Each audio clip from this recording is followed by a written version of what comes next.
Well, hello everybody. It's 2:15 and this is CRA, so we start on time. We like to do that. Since Captain Moore did get here, we're ready to go. I'm Rick Anthony. This is the panel on marine debris and solutions. And while they're setting up, I just want to say I've been a lot of programs in my life, and this new one we're starting is called the Albatross Coalition. If you go to albatrosscoalition.org, you'll see our website. The regional administrator of EPA, Jared Blumenthal, actually went down to the Midway Atoll and took pictures of the albatross feeding on the plastic. So when you go to your website, you'll see all these albatross and all these plastic there, and it was taken by the head of EPA in Region 9. We'll talk a little bit about our campaign and how you can get involved. Charlie, you're about ready? I'm ready. So I want to introduce to you just an old friend of mine, and this is really true. We went to college in the same area. He lived in Long Beach, and he hung around with the Long Beach State Radical crew, and he and my roommate were buddies. And he used to do a lot of fishing. And they'd come home with all this fish, and I'd say, well, you can't bring it into this commune unless you clean it.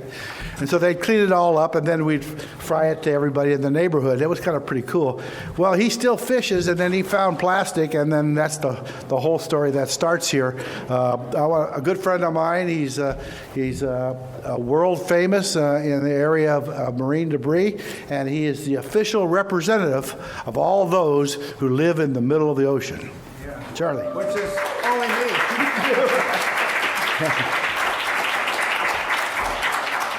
So I stand before you today as the sole ambassador and constituent of a realm of this planet that, believe it or not, comprises 1/3 of the surface area and half of the habitat. Imagine that.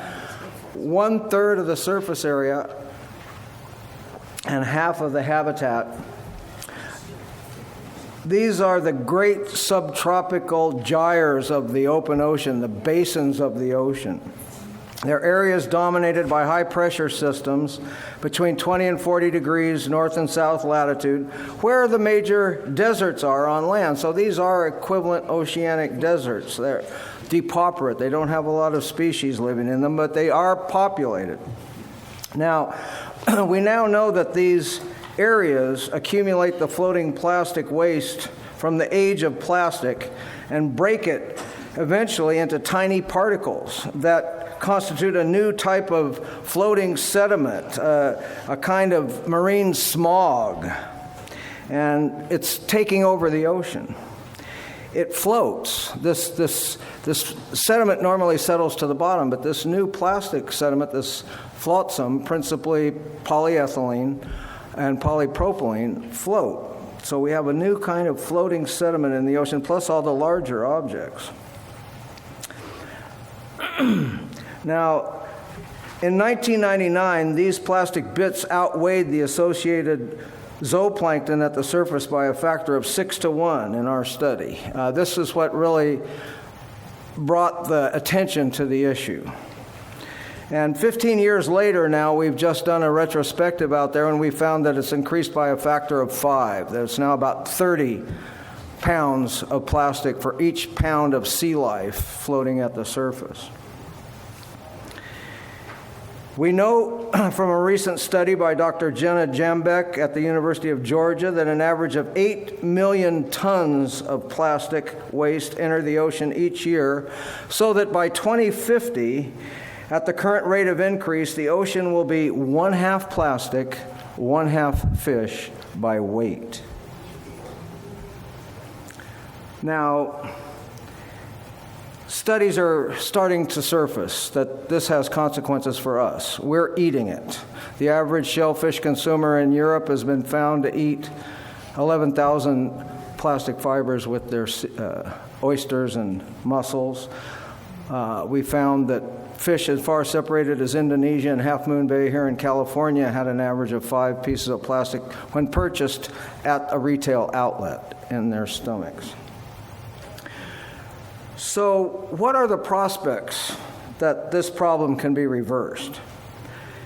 Well, I believe our work at Algolita and that of our colleagues has made all the nations of the world aware of the problem of plastic pollution on land and at sea. And it's sort of like the situation in Rio. You know, there was an awakening that carbon dioxide was increasing, that the use of modern technology, basically, in its many forms, created a new type of pollutant that was capable of changing the greenhouse effect, which insulates us and is a good thing, except when it's excessive. And that realization was promulgated at a conference in Rio in the 90s. But since that time, in spite of all the scientists doing all the studies and all the activists doing what they can, and Al Gore making a great PowerPoint, it's continued to increase. It's continued to increase. And plastic pollution, I'm afraid that the slow improvements taking place may come too late for many species. And today I take up the cause of that most iconic of seabirds, the soaring albatross. Now, science and technology, for all their power, really, to change nature and mold her to our will, has failed to create the radical change and direction of our peaking capitalist civilization, to create the world of cooperation, compassion, and fulfillment that is necessary and possible with our advanced industrial civilization.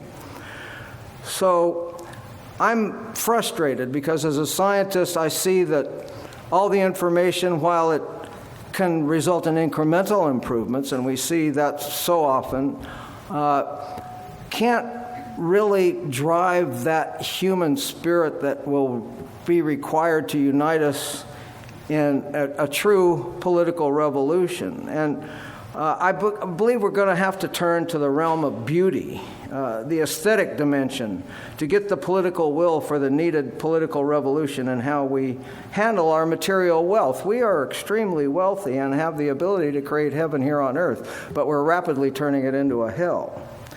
So we need a reversal. But in the aesthetic dimension, we have things that are eternal, that are beautiful. There is an eternal aspect to the great works of art that speaks to our need for a beautiful world. We must have a beautiful world. No one doubts that plastic pollution is ugly. No one doubts that many of the things that are going on in our world are extremely ugly. We have to demand a world of beauty. Now, we still read and appreciate Greek tragedies and Shakespeare's plays. Many of the phrases in current use come from poems like the one I've condensed for you here today about the soaring albatross. So for those of you that don't know the story, let me give you a little primer on The Rime of the Ancient Mariner by Samuel Taylor Coleridge. Now, this was written in 1834. And that was before gold was discovered here in California, but ships still sailed around the Horn. And that Southern Ocean is where the albatross really comes into its own, because that circumpolar current there around Antarctica dredges up all the nutrients that I find in the gyres, in this North Pacific gyre. The nutrients are generated by that swirling mass dredging up the bottom in Antarctica and taking it on conveyor belts of ocean water to these gyres. So these are very important places, and there's lots of sea life there. And this ship sails south, goes around the Horn, and then encounters this albatross. And the plot is that the speaker is compelled to tell this tale because of what he experienced. And that experience drove him to require a kind of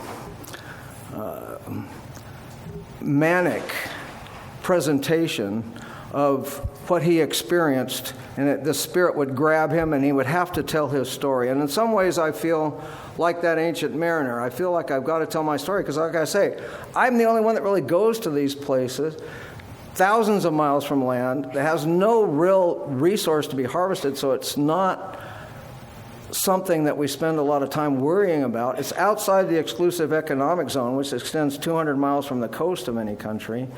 So it's the commons, and we're experiencing the tragedy of the commons, and this particular commons needs a spokesperson, and I feel frustrated. I've done the science, I published the papers, I'm continuing to do that. We'll be going to the South Pacific Gyre this fall and studying that accumulator of the debris of civilization. But let's think about becoming involved with our souls, our minds, our bodies, the depth of commitment that you all have, I know, is experienced in a biological way, and that's what I'm seeking to reach into that level.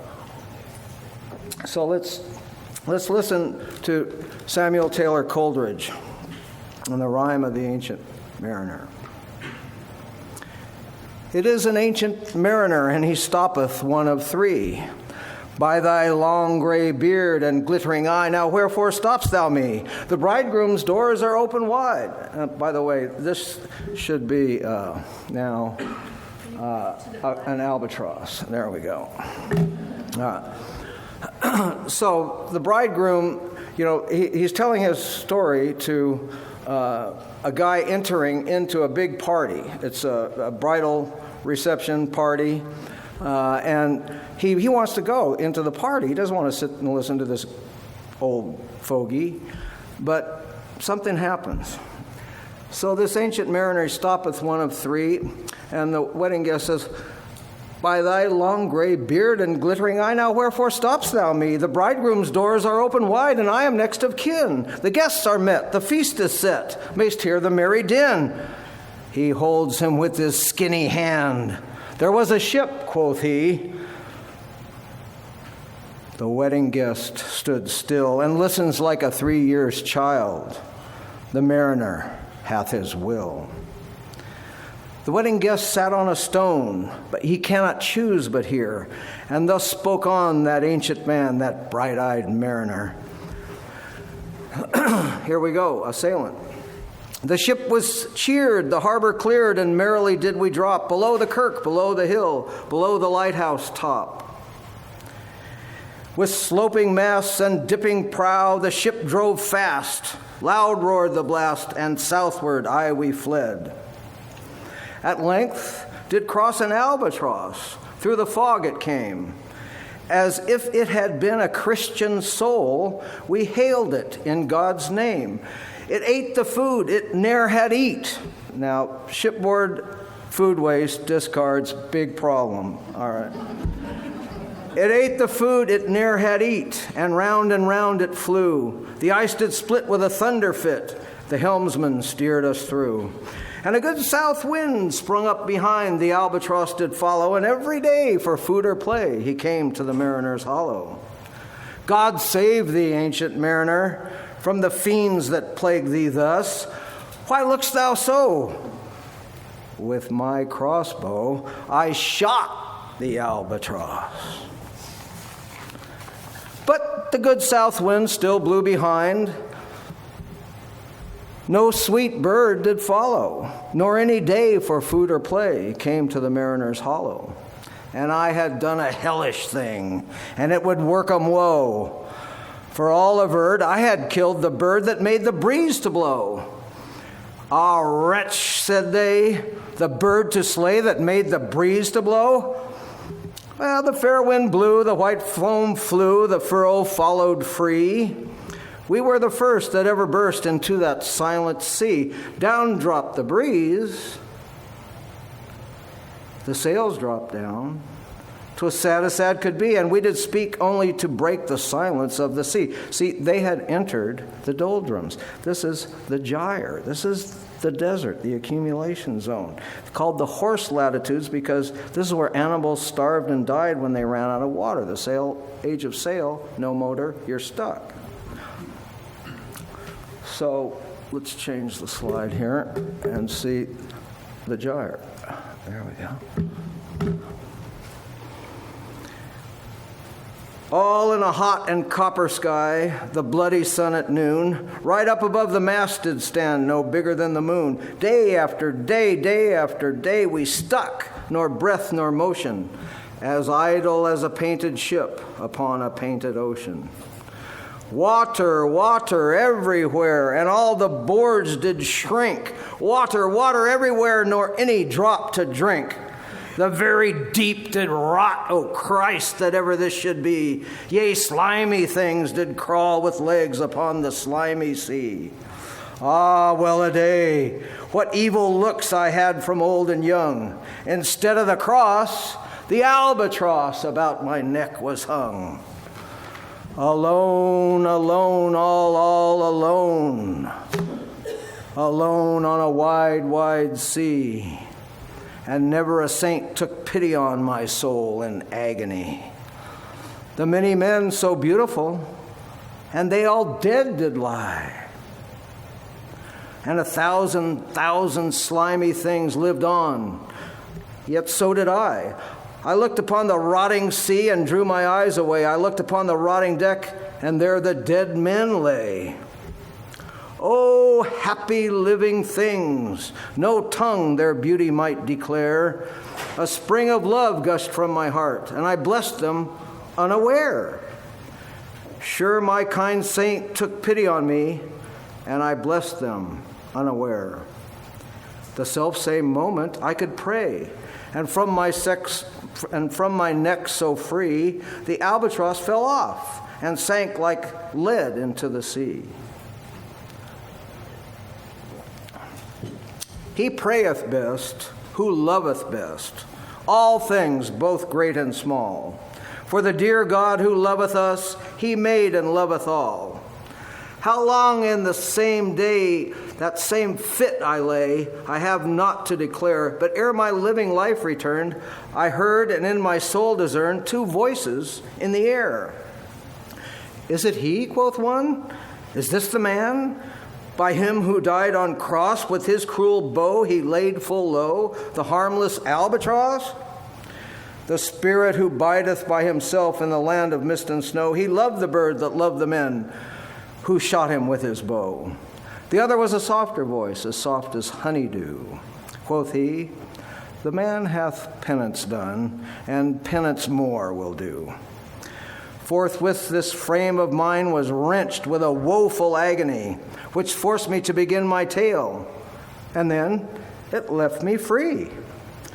Since then, at an uncertain hour, that agony returns, and till my ghastly tale is told, this heart within me burns. I pass like night from land to land. I have strange power of speech. That moment that his face I see, I know the man that must hear me. To him my tale I teach. So, here's the tale. This bird is the vulture of the sea. This bird is big. This biologist on Guadalupe Island, where there's a small colony of these laysounds, has a stomach smaller than the stomach of this 4-month-old chick. This is a 4-month-old laysound albatross chick, still got furry hair around its head. Look at the size of the belly of that bird. And these birds are detritus eaters. So that's what their stomach contents looks like.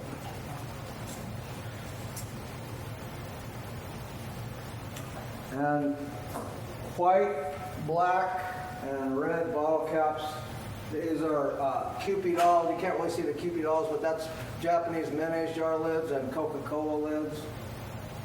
This is polyurethane foam, and this is natural pumice.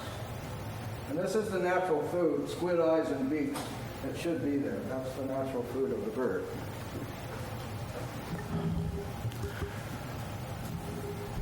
How many of these do you want to see? See the beak of the bird, the wings? You want to tell me what the majority of the problem is here? Rick, got an answer for me? What would you say is the majority of the problem there? Can't digest that bottle caps. Bottle caps. Bottle caps. How many of these you want to see?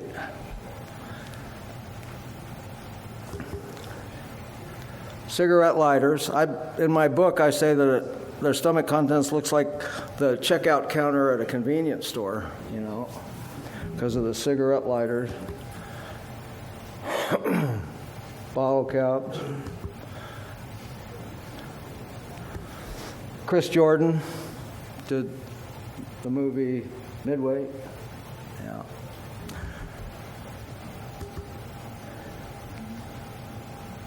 I think they took a piece of the plastic from the gut and put up where the eye was. I'm not sure if that's actually, maybe that's the skeleton. I don't know. It sort of looks like a piece of plastic too. So I originally, back in the early days, spoke up at Chico State, and this was a poster they did for my talk up there, and I used this particular bird, drowning in plastic. But it's being consumed by this iconic bird. And these bottle caps are extremely common on the beach and in the open ocean. This is like 300 miles from here, straight out, standing on the bow with a net, just picking things up as they pass by, going at regular running speed, 6, 7 knots. Bottle caps. That's the most common identifiable object in our ocean today, is bottle caps. There are more of them. I see more of them out there than anything else. Polypropylene bottle caps. This is an experiment I did in 2006 during Coastal Cleanup Day. I asked the kids to pick up bottle caps. I said I offer a nickel each, and I had lots of takers on that. And I said, I just want your bottle caps. I don't want, you let everybody else pick up the other trash. I want the bottle caps. So they did a great job, but I ran out of money. I thought it would be like $20 or something. It was like $60. So we got 1,100 in that stretch of beach. Just look at the distance that was covered there. That's like a couple hundred meters of a beach in Long Beach Peninsula. That's where they picked them up. And believe me, we're still finding them there. And the nurdles, too, the pre-production plastic puzzles, we just found, in a square meter, we found over 1,000. So I showed them to Arnold. Earth Day, sorted them by color, got 11 different colors. And explained to them that, we've got to do something about this. This is crazy. We're turning the ocean into a plastic soup. We're turning a liquid into a solid with our trash. And the quantities are immense, absolutely immense. So in the absence of meaningful change in the way we design, produce, and consume plastics, we're going after the bottle caps probably as a surprise to Alcoa, because they're into recycling because they do aluminum principally, but they're also the major bottle cap producer.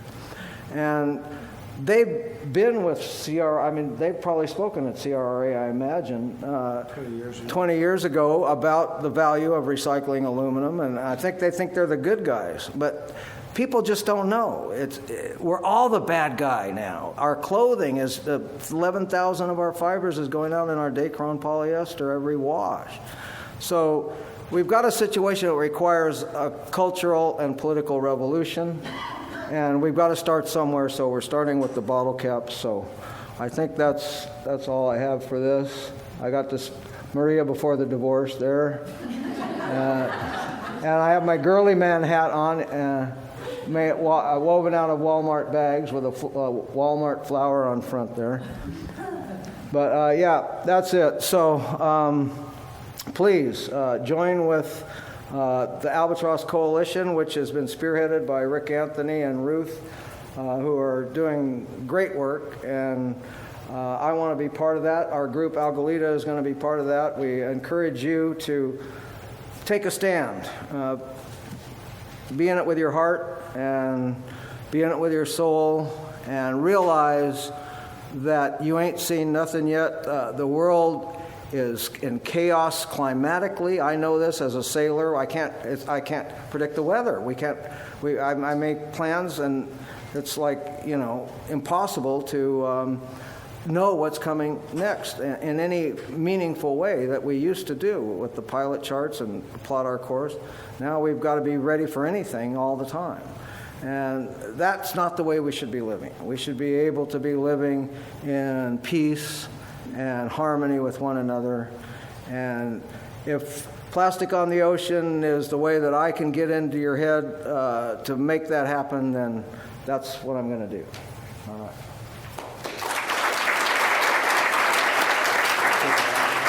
Yeah, I got to take off, but I can have one or two questions.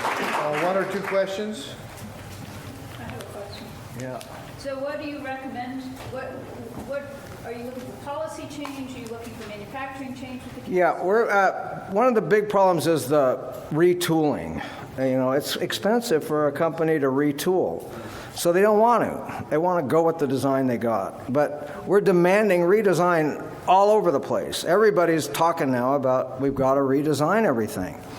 Well, let's design the bottle cap so that it has a leash on it that stays on the bottle. We want to leash the lid. We tried this legislation in California, weren't successful. We want to try it again. We've got to do redesign. We've got to use all this. The creativity's there. It's just the cost is a problem, and that will always be the problem until we have a steady state economy with benefit corporations that don't have to show quarterly returns to the stockholders or get sued by the stockholders. One more? Charlie Moore. All right. Thanks, Bill.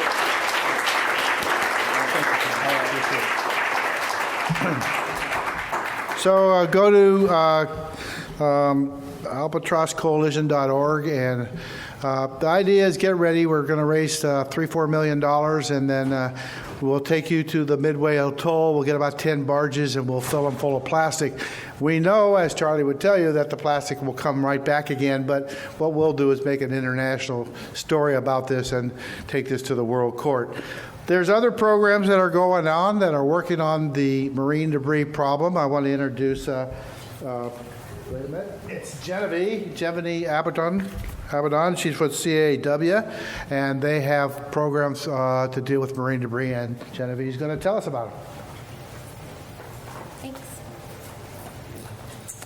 Hello, thank you for coming to update from the front lines. My name is Genevieve, and I am a Californian Against Waste. I also work for Californians Against Waste. For almost 40 years, we've been working on policies to conserve resources, prevent pollution, and protect California's environment through the development, promotion, and implementation of waste reduction and recycling policies and programs throughout the state. I started with CAW a little over a year ago, specifically working on their plastic pollution issues, and last year was also my first CRRA, and I became a part of helping form the Prevention, Reuse, and Repair Technical Council. Let's see. So, as Charlie pointed out, plastic pollution affects every lake, river, sea, and ocean in the world. Land is no exception, but our focus today is on marine debris. Experts agree that since large-scale cleanup isn't really an option, that source reduction is a much better solution, which must include efforts on the part of producers and manufacturers, end-of-life infrastructures, and governance and consumers. And also, as Charlie pointed out, plastics are made using fossil fuels and have climate implications as well. So when I first started with CAW, I kind of dropped right in the middle of helping to get microbeads banned in the state of California. For those of you who don't know, microbeads are small spheres of plastic less than a millimeter in diameter that are intentionally added to personal care products, such as the ones up there, for color, to exfoliate, as filler, and they are made literally to be washed down the drain, where they are so small that they pass through wastewater filtration systems right into our waterways. So we had a superstar team of sponsors along with CAW. We had 5 gyres, we had California Clean Water Action, Story of Stuff, and the California Association of Sanitation Agencies that helped get microbeads banned in 2015. It is not a perfect policy because it doesn't include all personal care products. Microbeads are also found in lipsticks, sunscreen, foundation, etc. But it's a good start and very swiftly led to a federal ban, which is great. It has an earlier implementation than our AB 888 did for microbeads in California, and it is a really strong bill. It doesn't include exemptions for biodegradables, which was basically the biggest thing we fought with industry down to the very end. So after we helped get microbeads banned, what I'm doing now is helping to work on protecting California's statewide plastic bag ban. In response to many local ordinances throughout the state, SB 270 was passed in 2014 after a multi-year effort. It was almost immediately challenged by 4 out-of-state plastic bag manufacturers who are taking it to great lengths to overturn it. They spent $3 million, and they're continuing to spend more, to get a referendum put on this November's ballot for voters to decide its fate, even though it passed all the way through the legislature and was signed by the governor. So we're working really hard on the campaign to uphold the ban. It is certainly about keeping plastic bags out of our environment. It's also about telling industry that they can't just come in here and into California and overturn our hard-fought environmental policies the way that they're trying to do so. So in the meantime, I've been working on helping local ordinances pass their own bans. There are currently 150. San Diego just passed their ban, which includes 44% of the state. As most of the ordinances mirror SB 270, which includes plastic bag bans at grocery stores, pharmacies, convenience stores, and some of them extend to all retail stores and restaurants, which is fabulous. So we now have a proposition number. We are Proposition 67, so make sure to vote yes to uphold the ban. It's going to be at the very end of the ballot because that's where referenda end up. The industry also tried to be really sneaky and get another proposition on there, Prop 65, which is basically takes the 10 cents that people have to pay when they go to the store to get other types of bags, such as paper or reusable bags, and it redirects this fee from the grocers to an environmental fund, which sounds great, and we'd all love to see that happen. However, it was put on the ballot by the same industry that is trying to overturn the ban, so we don't trust them at all, and we theorize that they did it to confuse voters, to split off the grocers who've been incredibly supportive of this, and even split off the environmental community. Most of us are staying silent on Proposition 65 and trying to be really vocal about yes on 67, but some are concerned about the implications of staying silent or telling people to say no. So we're focusing on Prop 67. The message that resonates the most with people is ocean pollution and how it affects marine wildlife. And the Ocean Conservancy, in fact, recently deemed plastic bags as the number 2 deadliest threat to sea turtles, birds, and marine mammals. So something else that we've been working on is polystyrene bans throughout the state. There are currently 97 local ordinances. 12 are in government facilities only, and 16 include the retail sale of products such as coolers made of polystyrene, packing peanuts, etc. San Francisco just passed the most comprehensive ban in the country, which is fabulous, and so we commend them for that. And there was also a legislator this year who wanted to bring up a statewide polystyrene ban. We kind of decided collectively that it wasn't great timing with the bag campaign, and in addition, also would like to see it be a little bit more of a comprehensive ban than just banning polystyrene. So CAW sponsored a bill regarding takeout food packaging. It was SB 529, Senator Leno, in 2013 and 2014. The reason we work less on polystyrene bans is because we have a vision to include all non-recyclables and non-compostable items. It's more inclusive than a single item ban. And the intention was to start with fast food items and then have other items follow. The bill would mandate that fast food packaging be either recyclable or certified compostable, and also includes recovering these items for recycling and composting at a certain rate, starting at 25% and then phasing to 75% over time.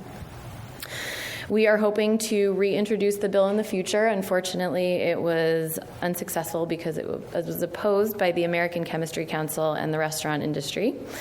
And I just want to point out that it doesn't include biodegradables. And the reason for that is we believe that biodegradable is a bit of a meaningless term because everything biodegrades eventually. It needs a specific time frame, temperature, and environment, and things that biodegrade on land act very differently in the marine environment. Since there's no standard for biodegradability in the marine environment, biodegradable plastics are just as bad as traditional ones. Some additives just simply make them break down faster into microplastics, and really any form of plastic in the marine environment, even for a short time, can harm wildlife and may pose a threat to public health. So we, Californians Against Waste, supported SB 567 in 2011 and 2012, which expanded the scope of an existing law prohibiting the labeling of plastic bags and food packaging as biodegradable or similar claims of degradability to all plastic products. So it's now illegal in the state of California for anyone to say that their products are biodegradable. So this prevents consumer deception. There's a lot of greenwashing out there. Of course, these types of products can contaminate both recycling and the compost. They're not really invited to the party in either of those realms. And it also encourages littering. I think people think that, oh, this is biodegradable. If I just, leave my dog poop bag on the side of the trail, it'll eventually go away. And it really won't. So, we are essentially working, we have this campaign where we bear with me. We are working with the FTC to identify false claimants, initiate legal challenges and enforcement actions, and also working with ASTM to update their compostability standards and enforce compliance. So one other thing I'm really excited about supporting. So derelict fishing gear is one of the biggest sources of plastic pollution in the ocean that most people don't know about or talk about. The detrimental impacts of littered fishing gear include marine and beach debris with associated cleanup costs, of course, habitat damage, introduction of synthetic materials to the food web, which is also a public health concern for people, economic losses to the fishing industry, and of course entanglements, which often lead to fatalities for wildlife. The Ocean Conservancy also recently just deemed fishing-related gear as posing the #1 threat to marine fauna, plastic bags being #2. So Senator McGuire brought up SB 1287, which promotes the retrieval of lost Dungeness crab pots as an easy way to mitigate the increasing amount of ocean waste and wildlife entanglements. They're focusing specifically on whale entanglements, but of course other marine life gets entangled as well. The bill is based on successful gear recovery programs in California that have already proven effective, have the voluntary support of the fishermen, and are self-sustaining. So currently that bill is in Assembly Appropriations. It's on suspense, but we're hopeful it will get out since there's really no fiscal impact to the state. There was another bill that was brought up this year by Senator Ben Allen. It was SB 1114, which was aimed to phase out drift gill nets for the swordfish industry. Drift gill nets basically are dropped and catch everything in their wake. And the intention was to transition it to a more sustainable type of gear, but unfortunately it was opposed by the swordfish fisher people and died. And in my opinion, there's a lot more work to be done on this issue. So recycling. This is not entirely what I do at CAW, so I'll try to do my best to convey what we're doing. But as far as end-of-life infrastructure, so that was kind of source reduction, this is a little bit more end-of-life. CAW is sponsoring AB 1005, which will extend the plastic marketing development program that gives in-state recyclers money to recycle empty plastic beverage containers. We were responsible for the bottle bill, I think 30 plus years ago. And currently, only 50% of plastics collected in California are recycled in state. The rest is shipped to China and other countries. That bill is in Senate Appropriations on suspense. We are also sponsoring AB 2530, which requires plastic beverage containers to be labeled with their recycled content. This will inform consumers and incentivize beverage companies to invest and buy recycled plastic content, ideally. That bill is on the Senate floor. It's been ordered to a third reading. And lastly, we're supporting SB 842.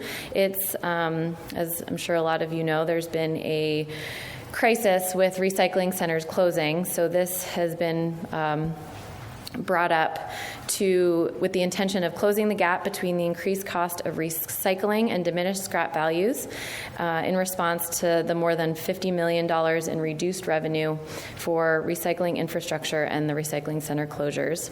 The bill also sets up a fiscal cliff for April of next year to force stakeholders to come together for long-term solutions. That bill is stalled in the Senate Rules Committee. And I'd be happy to connect anyone with my coworker if they want more information on those. And lastly, I'd say the thing I actually like talking about the most is what we as individuals and consumers can do. I personally think it's time for the 3 R's that we know and love to be revamped and evolve. So here are listed a few. Refusing, first and foremost, reducing, reusing, repurposing, reinventing, recycling, redesigning, rethinking, et cetera, et cetera. I'm sure you can think of a few. So, for example, refusing to consume lets us as consumers vote with our dollar. Reusing or repurposing extends the life of things that we already own. And redesigning our systems and resources with product life cycles in mind are essential on the road to mitigating plastic pollution. So the easiest thing, I think, to tell people where to start is by reducing our single-use items at the very least, by bringing our own shopping bags to the store, traveling with our water bottles and our coffee mugs, bringing our own containers to, if we go out to eat, maybe to take home leftovers or to the food trucks outside. Or maybe even slowing down and dining in. What a concept. Saying no to straws is another big one that's gaining a lot of momentum, avoiding heavily packaged foods, and of course, spreading the word.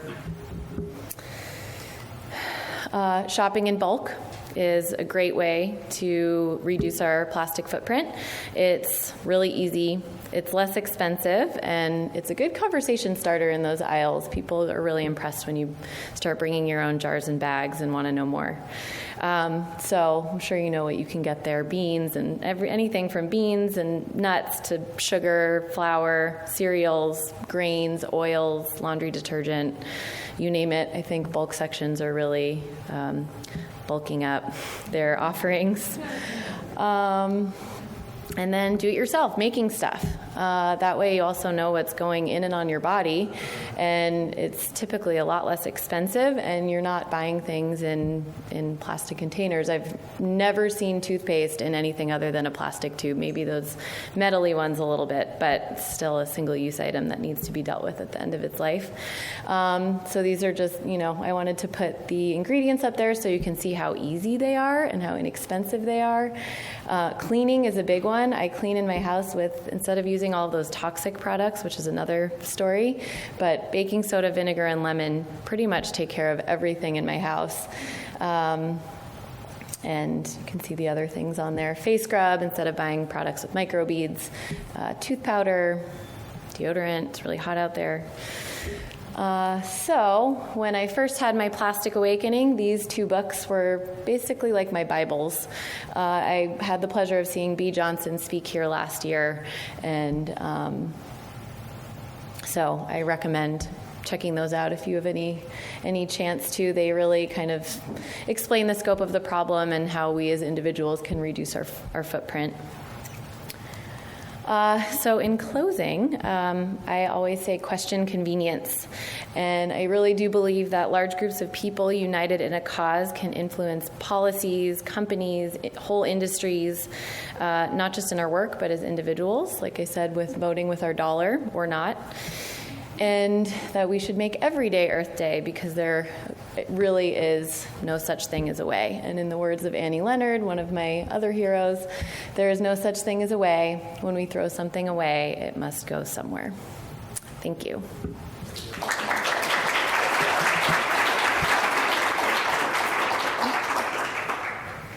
For 67, I have a question. Yeah. In Encinitas, we have a plastic bag. Mm-hmm. And it's labeled single use. And I've watched stores, when it first came out, they went to paper bags, and now they're using multi-use plastic bags, which are now worse. So does 67 actually address that it can't be multi-use, like they're just thicker plastic? I know. Unfortunately, it's a little bit of a thorn in our side. I believe it was a little bit of a compromise that had to be made for a lot of the in-state companies that make bags to still have, not lose profit. So the intention was for these thicker reusable bags to be put in there. And so unfortunately, SB 270, which 67 is supposed to uphold, does include thicker reusables. But there is also a lot of data out there that shows that even the number of reusables, or the thicker reusables that they're claiming are reusable, are still being kept out of the waste stream. So it's not, kind of like the microbeads, it's not a perfect policy, but it's kind of like a low-hanging fruit, gets people thinking about the idea of reducing bag use. So what I don't understand is, like, the stores they were collecting money for the paper bags to offset their costs, and then they just switched to the multi-use, which doesn't seem Which they're not collecting money for? Is that what you're saying? Yeah. for those two. Yeah. It's the same amount, but it's just crazy because they're just switching to that. And, I clean the waterways, or my organization does, and we don't find the canvas bags in the water. We don't find them. Right. We find the single use, and we find the multi-use ones. Yeah. They're out there, and it's like those are the ones that are the problem. And so I'd rather see them have to stick. Yeah, no, I personally agree with you. And that is what the 10-cent charge was intended for, not only to offset the charge of because paper bags and the thicker reusables cost more for the grocers and the retailers, but also to encourage people to really take a second and think before they actually go ahead and get a paper or reusable thicker plastic bag. I'm with you. A lot of us in the environmental community are. We haven't found the perfect solution yet, unfortunately. Yeah. So last year when I was talking to Nick about Reach the Lid and reviving that legislation that the committee a number of years ago, I was told, we have to get past this proposition 57 first. We were on the priority list to CAWC legislation for a leash to live? Good question. Probably not. Well, our focus is bags, like he was saying at the moment. I know Clean Water Action is really wanting to revive that legislation and has asked us to come on board. And I think once the bag upholding the ban is over, that we'll be able to focus more attention on it. If I'm still with CAW after the bag campaign, I will certainly be pushing for this as one of our plastic pollution mitigation efforts. We win the bag campaign in November. This thing kicks off in December. There you go. Clean Water, Albatross Coalition, Agalita, Institute of Local Self-Reliance. This coalition's already formed, and you can form too. We're putting the law together, but we don't want to confuse everybody on the bag ban. But this is going to happen starting after November. Absolutely. More Great. questions? I have a question. Yeah. With your SB 1287, I think it is, and you said that there are ways that fishing gear is being collected. Can you tell exactly what you're doing with that? With the gear that's collected? Yeah. Or, well, how you're collecting it. So isn't it that it's ended up in the water? So this SB 1287 specifically is directed specifically towards crab pot gear.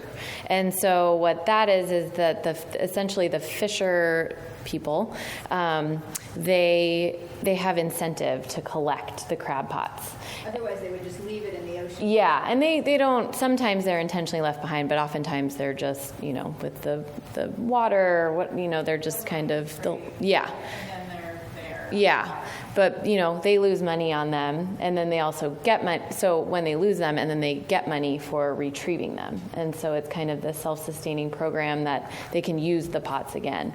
As far as what other fishing gear is collected, I know certain companies are starting to make things out of it.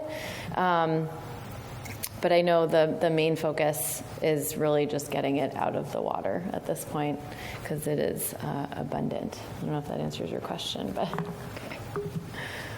Good question is related to this. When the fisherman puts out whatever they put out, they have to document what went into the water and what they Yeah. put out. Mm-hmm. So they have to document it. Yep. So they've There's something behind. exactly every pot is permitted and I know there's been legislation before. I'm trying to remember the number, but it was more of it was for fishing nets as well, to have more of kind of like the way the crab industry does it, to have them kind of be more labeled and trackable.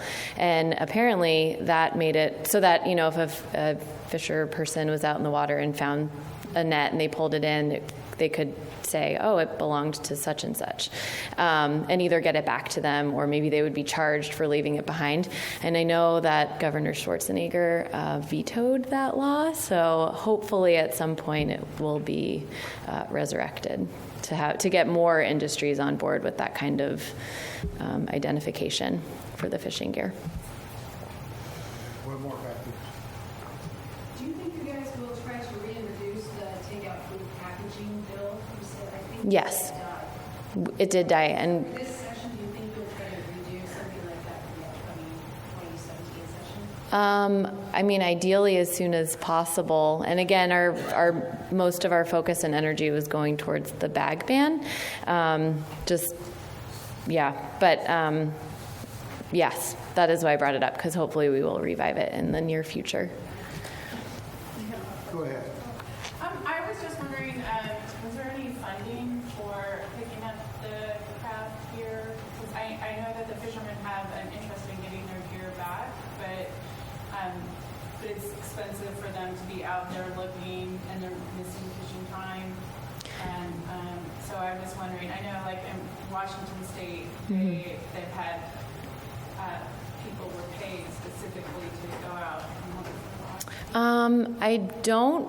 So from the state, funding from the state, or just in general? I'm not sure who was paying for it, and you had said something like, "Oh, there's no cost to taxpayers for it." Yeah, and that's really the main reason probably why it's actually gotten as far as it has this so far, because there is no cost to the state or taxpayers. It's that the fishing industry kind of, they obviously purchase their crab pots, and then while they're out there, I think they go out when the season's over, and they do actually go look for it. And it is in their best interest, because they can, if there's a pot that's just sitting at the bottom, it's going to be catching also harvestable crabs. And so it's in their best interest to... They can't have pots like that. That's my understanding. Biodegradable twine so that they don't continue fishing. Otherwise, the pots would be down there fishing forever.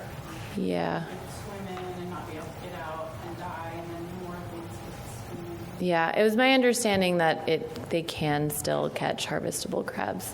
But I'd be happy to find out more for you and get back to you. Yeah. One more there. You're right. Don't you feel as though a discussion of the human health effects of microplastic pollution would help to quicken the conscience of the American public? And how about an outreach to consumer advocacy groups, public health groups who feel as though that microplastic pollution might be of interest to their... Yeah, I mean, I think that's definitely going to be the way we're going to get a lot of people to actually care about the issue. Unfortunately, the science takes a while. And so we have these studies that show how microplastics and the toxins that they accumulate when they're in the aquatic environment affect fish, but we don't actually know truly how it can affect its way up the food chain. So unfortunately, until the science kind of catches up with that, even though I think it's absolutely biomagnifying up the food chain as we sit here and talk about it. So there are people working on getting the science caught up so that we can really convince people, hey, this is actually affecting your health as well. Chelsea Rockman. Yeah, she's amazing. Mm-hmm. Yep. Okay, Genevieve, I'm done. Thank you.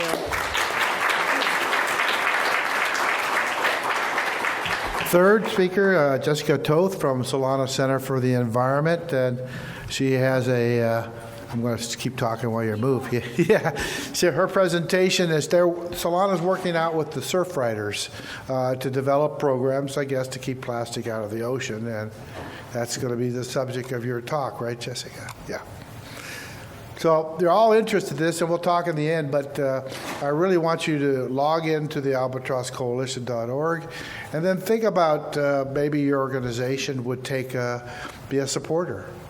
It's our coast. It's an international campaign. We're going to launch it in Hong Kong in November, and we've talked about it in Davos, but it's really based coming from California. But let me bring on Jessica.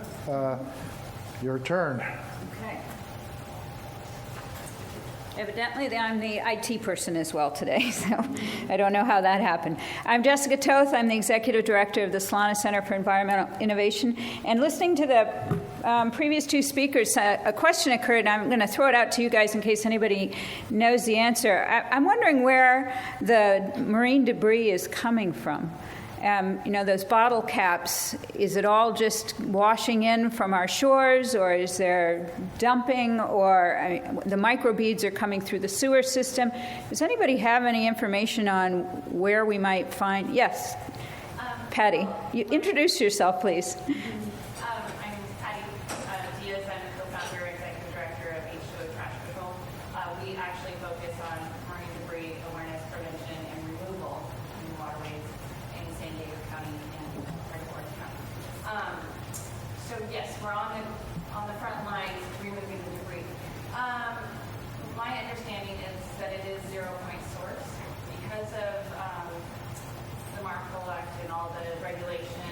There is, even though plastic is not, it's against a lot of dumping out in international waters, is still being dumped because there's no regulation. There's no one actually going out there and checking the dumping before it goes in.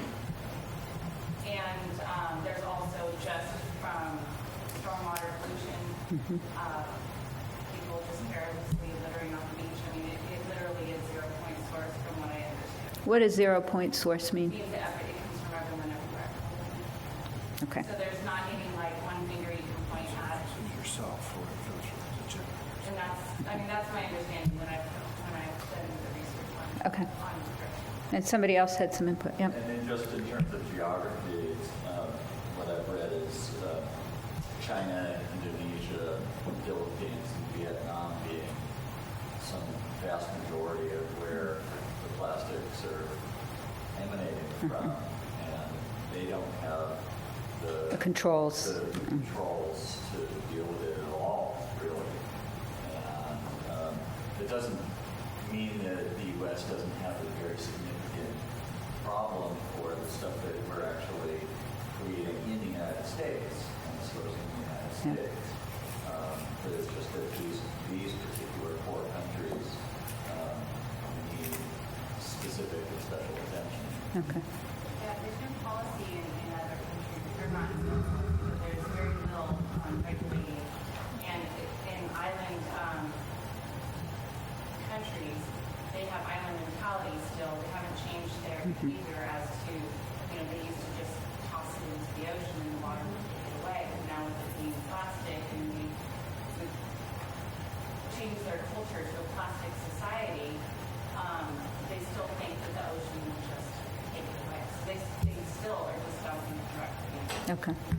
Well, yes, one more comment. I just want to add really quickly, I think homeless encampments along the creeks, there's a lot of fast food and a lot of beverage containers Yes. and the caps, and doing creek cleanups, you see a lot of caps Yeah. along the riverbank or creek banks. That end up flowing into the ocean. Sure. Well, it's somewhat humbling that I think we're a drop in the bucket then when we get to the beach point. But what we are doing is working with different events that are held on the beach to eliminate the waste diversion. But part of that is education as well, and I'll talk more about that. So we have a program called Ride Waves, Not Waste. The purpose is higher diversion rates and recycling, but a lot of impactful education on marine debris and its connection to land-generated waste. This is a photograph from Cardiff State Beach, which is my community. It's actually where my home is. And as you can see, the trash can is not doing a great job of containing everything that's there. We have the surfers right beyond. So all it takes is a couple seagulls or a couple good gusts of wind, and a lot of that material ends up in the ocean. Solana Center for Environmental Innovation is the organization that I'm with, and we've been around for over 30 years. We're a nonprofit. We're located in Surftown, Encinitas, and our organization pioneered the first curbside recycling in Southern California. So we've been interested in waste and resource conservation for some time. In the San Diego environment, we really pride ourselves, particularly in the coastal areas, on our pristine beaches. Another aspect is that professional athletes are real role models for youth. And in particular in Encinitas, I guess we are the triathlete capital of the world there. So we have many athletes, and many of the youth aspire to be athletes, and much of that involves the water. And our beaches are used as public parks might be in other parts of the country. And something unique about the ocean in terms of considering it as a public park is it doesn't have any bounds. If you have a fenced-in park or with shrubbery, it's somewhat contained. Where does the waste that ends up and remains on the beach go? It typically will end up in the ocean. So the objectives of the Ride Waves, Not Waste program are primarily education and diversion. For education, we're talking about the link between human-generated pollution on land with marine debris. Another part of this is educating youth volunteers to be environmental ambassadors, and then also teaching the beachgoers at these large events about the sources and the impact. We feel that we have a unique opportunity when they're all there congregated at the beach for an event. Another objective for these activities that we do is to ensure that proper waste disposal takes place, and then we are always into measuring, tabulating, measuring, and publicizing the outcome. So how it works is that we inspire volunteer participation, working with, here this is the Switchfoot Band and legendary surfer Rob Machado. We've worked quite a bit with. Come volunteer with the Rob Machado Foundation Green Team on a particular date. And before the event takes place, we train those youth ambassadors. So we have up to 100 youth that come out to volunteer with us, and that's Rob Machado, and he's speaking to the volunteers. We do a little bit of training, explain, what they're likely to see, what their role will be at the event, and Rob comes out and thanks them, and he often engages in conversation. So to the point that the gentleman was talking about with the Southeast Asia or the Asian economies and them not necessarily keeping the waste on land, I asked Rob in one of these trainings what is the most polluted beach he'd ever been to, and he said there was a beach in Japan, and he explained that in past generations people had always made a little hole in their backyard and buried their garbage. Well, their garbage was typically essentially compostable, edible material that would decompose into the ground. But now that we've industrialized and we've got plastics and metals, when they get a good rain, it's all ending up in the ocean. And he said there was a beach in Japan that was severely impacted by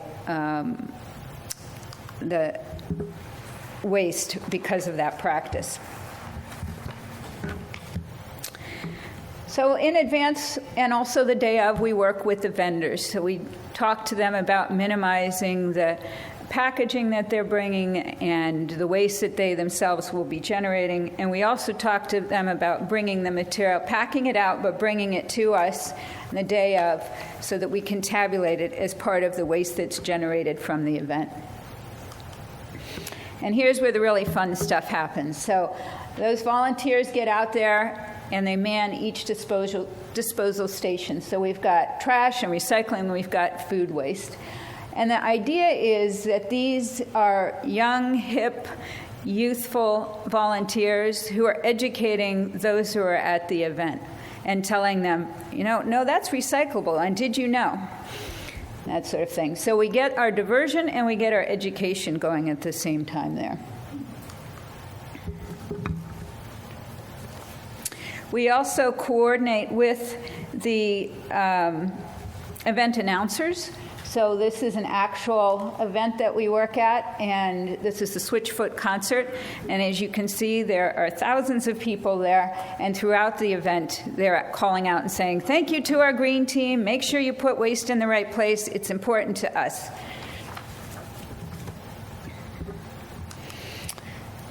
And then throughout the event, and particularly at the end, we sort everything and we tabulate the totals.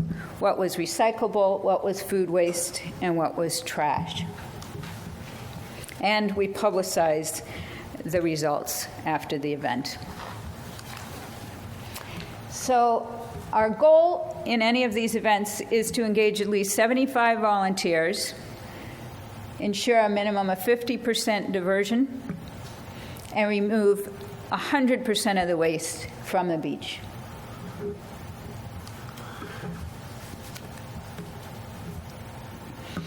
Partnerships are extremely important in this.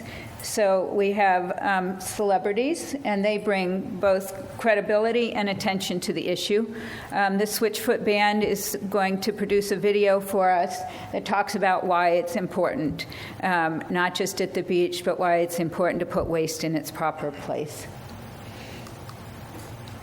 Businesses, of course, this turns out to be an extremely expensive endeavor. It's thousands of dollars of volunteer coordination time and my staff time to do the tabulation and managing. So our volunteers are crucial. And these are some of our volunteers are crucial, but our partners are who bring in funding for us, who support us with funding, are very important. Government agencies, they offer some funding as well as the backing and approval for what we're doing at state beaches, and some of these are the beaches at local jurisdictions. And then nonprofits help us bring it all together to create a success. Everything from a local church that offers free parking for volunteers, to the Rob Machado Foundation, who has us work with Rob Machado, and a number of other organizations. Now, I'm going to see if I can run a video for you so you'll get a flavor for what it's like.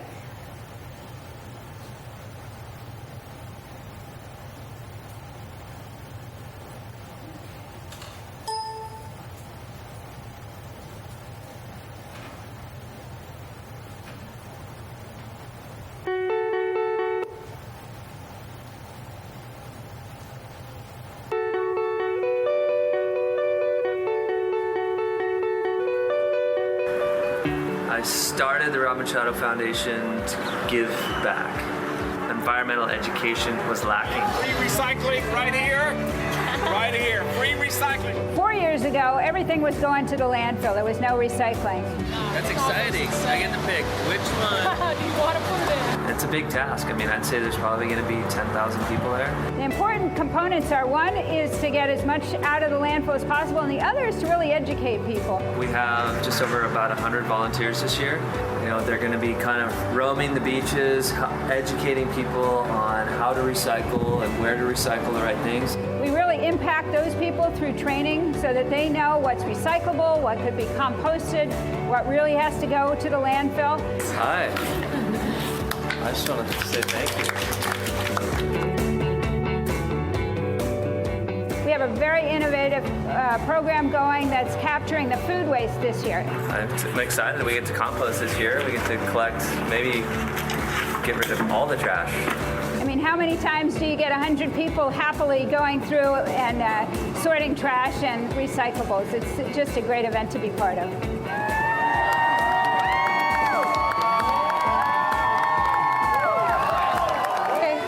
Jody. This is my sister Jen.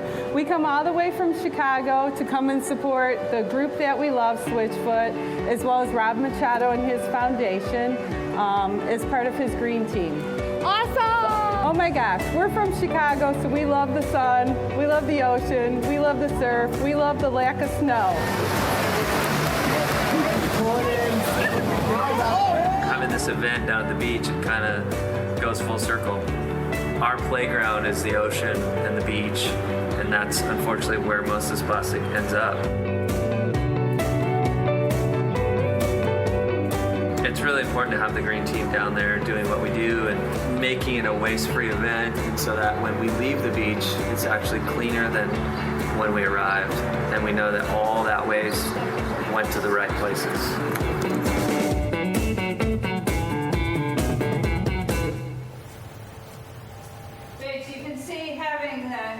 Celebrity involved really adds to. Oh, good. That's easy. Having the celebrity involved really adds to the whole environment, and so that one particular event is both the Switchfoot concert as well as the Rob Machado Foundation Surf Contest. We've been doing this event. This year was our 4th year. So I had the results from last year when I had to pull the presentation material together. So last year was our most successful year. We had, as I mentioned earlier, tabulating and measuring and reporting is a very big part of what we do. We had 100 volunteers, 15,000 attendees at the event, 3,000 pounds of waste was generated, and 2,400 pounds of it was diverted. That's 83%. 4 metric tons of carbon dioxide equivalent was avoided, and that was through both composting and recycling. And I'll get into a little bit more details, but the event is a fundraiser for youth, so another great thing is $1.2 million was raised for homeless youth in the San Diego area. And so, as I said, last year was our most successful year. But our education reach, and this was the other important piece. One piece of it is diversion. The other piece is that we're trying to educate as many people as possible. So we kind of had this pyramid. Pre-event, we've got those 100 volunteers, and hopefully we're making permanent change. You know, they hear Rob Machado say, I mean, you saw that picture where he's saying, thank you for being here. Those people who are there, many of them are there not because of the environment, they're there because they're going to get to meet Rob and help with a cause that's important to him, right? So, but hopefully they go home and they make a change in their life. The day of engagement, not that we hit all 15,000 beachgoers, but there are 15,000 people. You saw how the volunteers were engaging with the beachgoers as they could. You know, well, that goes in that place. Hopefully they take something home with them as well. And then we do as much media outreach as possible, hitting the community, and that's through local media as well as publicizing. We had an article in Biocycle magazine. We're doing what we can to really get the word out that these types of programs are important. So in 2015, as I mentioned, we had 83% diversion. 56% of it was recyclables, which is pretty typical for any type of event. The recyclable material by weight is in the 50% range. TerraCycle, anybody, I'll tell you about TerraCycle. The wrappers that are not typically recyclable material because they're composite with some kind of foil and plastic and wax, they are taken by a group called, it's an organization, TerraCycle, and they repurpose them. So we had Cliff Bar there as one of the vendors. This is an example of how working with the vendors in advance makes a difference. We worked with them and said, you can't be giving out samples of Cliff Bars in all these little wrappers. It amounts to very little of the waste by weight, but if you can imagine all those thousands of wrappers flying around the beach or being landfilled, you know, it's not an ideal situation. So we added food scrap in 2015, and that is how we got our phenomenal diversion rate of 83%. So there's only 17% of the 3,000 pounds there actually went to the landfill. So I'm going to show you the year-to-year comparison. The first year, we did not have enough volunteers, so we still diverted 47%. The next year, I think we went through all of the trash that was generated. That was about 15 to 17 pounds of waste, and we got 56% out of the waste stream. And then this past year, as I mentioned, we were at 56% with recyclables, 27%. We used a composting technique that could handle both pre- and post-consumer food waste. And we got the 780 pounds of food waste. We composted it and took it to our site, and it was applied to our gardens. So the future, we did do another event this past year. We did not have the funding to do the full program as we have done in the past. So what we said is, we do have some funding, what can we do? We took a sample size of, we sampled 2% of the total waste by weight, because we were told by the event organizers, well, by now people know how to recycle. The event producer said, my kids know what's recyclable and what's not. Well, there are a couple of things going on. I'm sure her kids know how to recycle properly. Not everybody does. And the other thing is that crazy event with 15,000 people, sometimes you're really not, part of it is behavioral. You're not of the mindset that I'm here to have fun. I'm not here to figure out what's recyclable and what's not. And the other part is it's a little bit of mayhem. So you're going to throw it wherever you find the easiest receptacle. So this past year, I don't have the numbers because we had to get the presentation to CRA, but very interesting. 18% of our sample size was actually recyclable. So we only diverted 18% of all the waste that was generated, as compared to 83% in the past. This was calculated, so we didn't have the food portion. What we did was we looked in the recycling bags. what amount of recyclables was actually in the recycling bags. Only 18% of all of the waste that was generated at the event was put in the right place and was recycled. So clearly education is a big part of our program, but it costs us up to $6,000, $7,000 to do this. So that was insightful. And then we are expanding to other events. We've got a paddleboard event and other surfing events that we're interested in working at in the future.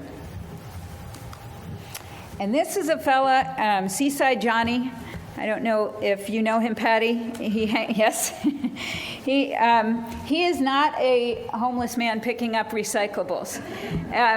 He is a very passionate former professional surfer or amateur surfer. I'm not quite sure, but he was on the circuit. He's a buddy of Rob Machado's because Rob goes down there as well. And he is picking up the trash that is not in the trash can, so that it doesn't end up in the ocean. And so we've got a number of passionate people who really get it, but we need a way to get that out to the public in general. And that is my last slide. I'd be happy to take any questions. Any? Yes. Do you accept paper products in your compost? Yes. Yes. You mentioned this year you have the lower recycling rate. Is that because you weren't able to have the volunteers out at the individual stations, or what do you attribute that to? Good question. So why did we have the lower recycling rate this year? We did not have the full program with the volunteers. The volunteers that we had were a handful, and they went around and basically picked up trash. So we did try and leave. We did leave the beach 100% clear of the of any waste, but they were not standing at the stations and telling people what's recyclable and what's not. Yes. When you're training volunteers, do you cover at all a discussion of who's not responsible for recycling currently? Meaning, do you cover any type of EPR discussion about that manufacturers are not actually paying for any of this and they're just pushing? I think that would be great. So the question is, do we get into a deeper discussion of the responsibility of, for example, manufacturers for material that's ending up in the ocean? We keep it pretty light. If you recall, these are really folks who are coming to us because they're interested in the beach and they're interested in the celebrity. It's not quite the right environment, not yet. It may evolve to that point. We do have, for example, those sisters who come from Chicago. They have learned more and more every year. And these are two gals who come, and there are a couple other people that come from other parts of the country.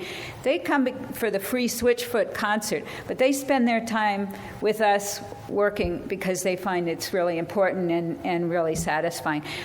Folks like that, I think, would definitely get that message and make changes in their purchasing behavior, for example. Most of the other folks, I think that they'd probably fall asleep if I were to talk about, deeper responsibility. We're just talking about where does the material go. Good question. Yes? Who provides your funding for this program?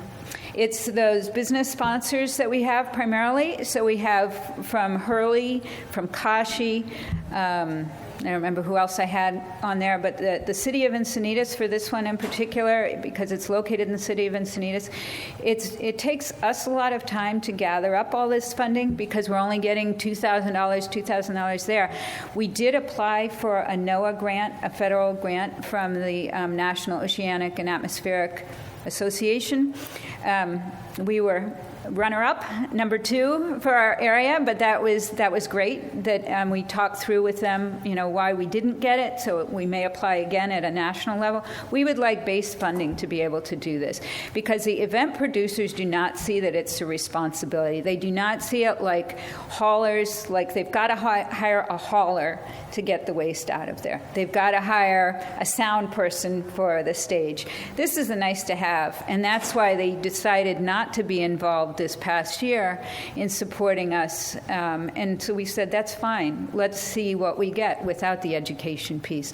So they are motivated to work with us next year. And it wasn't divisive. It just, they said, we think people are going to do the right thing. But it's a very hard environment to do the right thing. It's very different than at your home, where you've got a little bit more time and space to make a decision as to where things go. Yes? Is that group trying to maybe get rid of containers, rid of labeling, so it's actually easier? Because obviously we can't have people out there all the time shunning the what to do. So maybe have a more universal that everybody uses containers. Because I mean, that my job is the thing we're starting is how do you label it so when every person walks up to, Yep. So you're talking about the permanent receptacles that are at the beach. They do have trash and recycling at the beaches, I'd be interested to know what the diversion rate is in those. In other words, the picture that was taken there, they didn't have the recycling bin there. But in many of the beaches, we do have, it's a standard blue container with sort of a UFO top. I don't know if you guys have seen it. It's kind of, I have some issues with it because I'd like to see the bulk go in recycling. Yes. Somebody working on designing something better, that'll be more easy for every person to do. Maybe Rick has a comment on this. You know, it's a real experience. We do 50,000 people for Earth Day at Balboa Park. No gates, 120 volunteers, trash talkers. And we invented this, it's a polystyrene pin with two hang downs that's got concrete. So they sit and then there's a slot.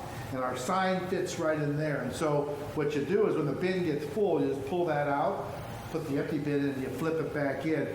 They're really on the market as far as the catch-on signs to any of these wheel carts. You really can't find them. We're in anybody wants to take our design to a manufacturer level, I'm glad to help you do this. We've been asked all over. It's a big issue. You're right. Laura? Any other questions? Jessica Toth. Thank you.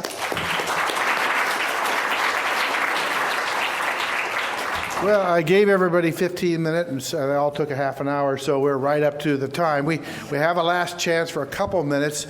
If you got anything out of this, it's that marine debris is a very important issue for California, and that really ought to be part of your program. Thanks for coming.